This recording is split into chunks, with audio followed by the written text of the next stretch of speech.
Olá pessoal, hoje eu quero falar com vocês sobre o laço for, que seria uma estrutura de decisão que ela vai ficar cuidando da repetição de valores. Ela vai tomar a decisão que ela repete uma sequência de instruções enquanto uma condição especial não for atendida. Vamos entender isso aqui um pouquinho melhor. Então, é comum eu trabalhar em Python com listas. Eu posso pegar ali um vetor, uma lista, onde eu coloco vários elementos, ok? Muitas vezes eu vou querer percorrer esses elementos, eu vou querer iterar sobre essa minha lista. Ou seja, mostre o elemento 1, mostre o elemento 2, mostre o elemento 3, mostre o quarto elemento, né? Então eu vou querer fazer uma estrutura de repetição que passe pela minha lista. Às vezes eu vou querer manipular elemento um por um, sei lá, some um a cada elemento da minha lista. Verifique se o elemento da minha lista está numa outra lista, isso também é possível. Então eu vou querer iterar, passar elemento por elemento. Para isso, nós temos essa estrutura de decisão, que é uma estrutura de repetição dentro do Python. O mais usual, sim, que eu vejo por aí, que eu também uso, é a estrutura for, certo? Ela também tem a capacidade de gerar valores, ela vai criar uma variável durante a sua declaração, ela pode criar um range ali, né, uma amplitude ao qual os valores ela vai trabalhar. Vamos dar uma olhada nisso. Mas só para a gente entender a sintaxe do for. Primeiro eu vou passar a instrução for, vou passar a variável que eu vou estar criando ali naquele momento do meu for e dizer aonde ele vai iterar. No caso aqui eu coloquei uma lista, pode ser uma lista, mas também eu posso definir outras coisas. Que serão uma lista no fundo da verdade lá, mas a gente vai ver maneiras diferentes de fazer isso. Vamos dar uma olhada num exemplo um pouco mais prático aí para a gente ficar melhor? Que nem eu falei, comando for, vou passar uma variável, vou chamar a primeira variável nossa de i.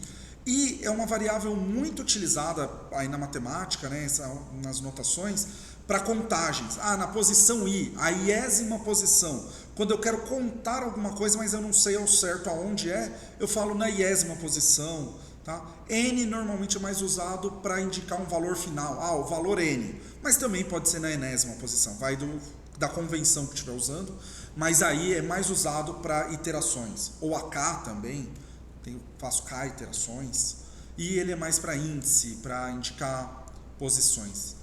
Vamos falar aqui do i. Aí eu falei, a gente pode gerar um range novo. Vamos gerar um range. Um range de 10 elementos. Aí eu coloco 2 pontos aqui no final para indicar que eu terminei a declaração do meu for.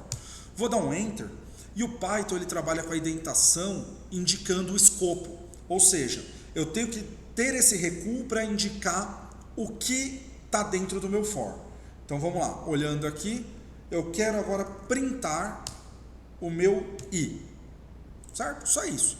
Então, para i, num range de 10, print o i. O que ele vai fazer? Reparem, printou 10 números, começando do zero. Não podemos esquecer que o Python tem essa característica. Então, começou do zero, foi até o 9. Beleza. Mas e se eu quisesse, por exemplo, que o meu i fosse de 10 até 20? Vamos ver? Olha lá, 10 até o 19. Printou 10 números, que é esse espaço aqui. Porém, como ele começa no 10, foi até o 19 e o 20 é excluído. Lembrem sempre, o começo incluído, o fim excluído. Então, começou com 10, terminou no 19, porque o fim é excluído, o 20 não entrou.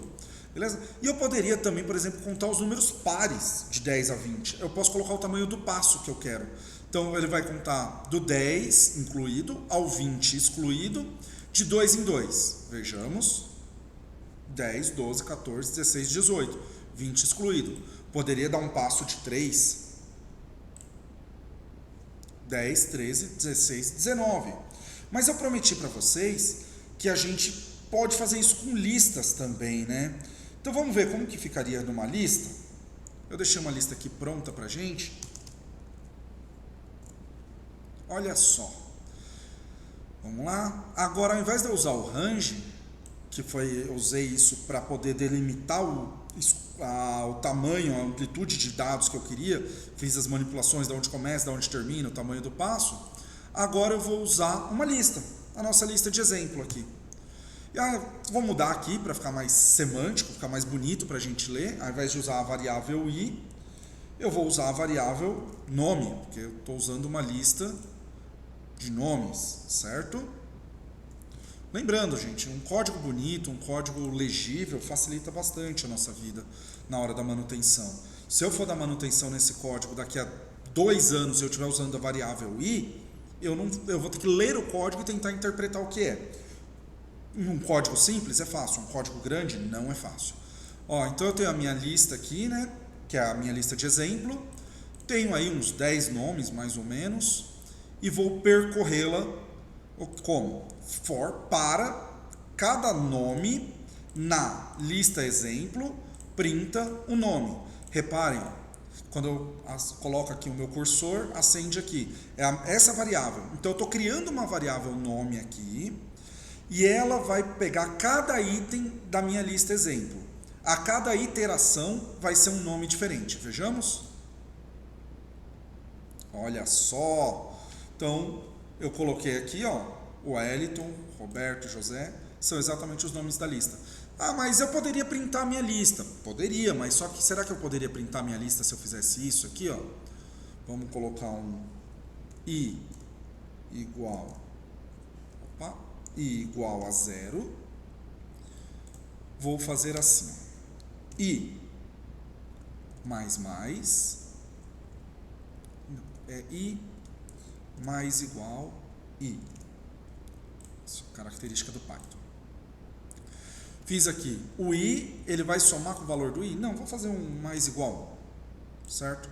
Então, i mais igual 1. Estou usando esse comando meio diferente, meio por sacanagem. Eu poderia fazer assim também, que tem exatamente a mesma funcionalidade, tá?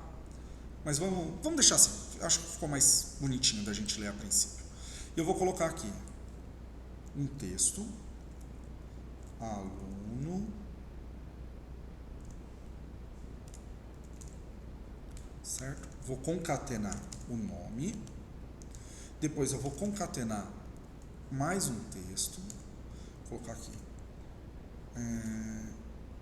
N na chamada, o número dele na chamada, e vou concatenar o nosso i, certo? Vou avisar que o i é um string aqui, para evitar dores de cabeça, e vou concatenar isso. Vamos ver como fica? Agora, o aluno e o número dele na chamada, certo? Poderia colocar alguma coisa aqui para ficar... Reparem, eu estou iterando sobre a minha lista e estou concatenando a minha lista com um valor dinâmico, que a cada vez que eu rodar o meu código pode dar uma coisa diferente. Se minha lista for maior, se minha lista for menor, eu vou mudando esse valor. Então, assim, eu estou mexendo nessa variável, usando ela no print e concatenando aqui, né, algumas coisas para poder gerar valores dinâmicos de acordo com o que eu quero, na hora. Então, o aluno Wellington tem o número na chamada 1, o aluno Roberto o número na chamada 2, tá? Isso é o laço for, serve para usar listas e serve para manipulações numéricas, e tem diversas outras funcionalidades. Programando em Python a gente vai usar bastante isso aí.